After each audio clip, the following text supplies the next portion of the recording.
తప్పకుండా సార్ నా gun పేలిపోతుంది sir gun పేలిపోతుంది ముందుకు 3 మైళ్ళు వెళ్తుంది వెనక 80 మైళ్ళు వెళ్తుంది పైకి 10 మైళ్ళు వెళ్ళిపోతుంది సార్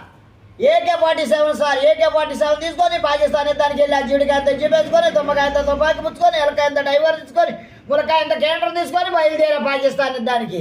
మన ఊరు మురికాల కాడికి వచ్చాక బయటికి జీడికాయంత జీబులో డీజిల్ అయిపోయింది సార్ మీరు ఒక 50 ఇచ్చారనుకో జీడికాయంత జీబులో డీజిల్ పోపించుకొని పాకిస్తాన్ యుద్ధానికి వెళ్తాను సార్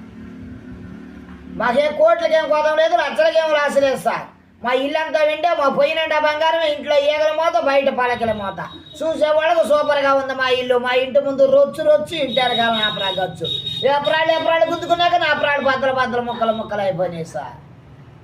మా తాతయ్య గారు పోతా గుమ్మడికి ఎంత బంగారం పట్టుకెళ్తుంటే కుక్క ముట్టుకోలేదు సార్ కుక్క దాకతో ముట్టుకుందని గుమ్మడికి ఎంత బంగారం కూడా ఏడుగురిని తీసుకొని చేట్లో పడేసేసారు రాత్రి ఇల్లంతా బంగారమేమో పొయ్యి నిండా బంగారమేమో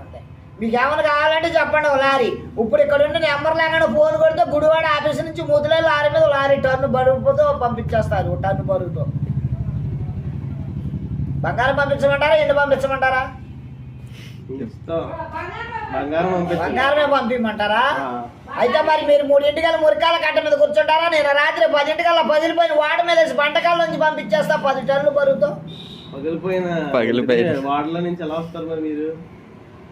వెళ్ళి 3 మురికాల కట్ట మీద కూర్చుంటే నువ్వు మురికాల కట్ట మీద కూర్చుంటే తీసుకొస్తారు బంటకాల నుంచి పగిలిపోయిన వాడ మీద వస్తుంది అది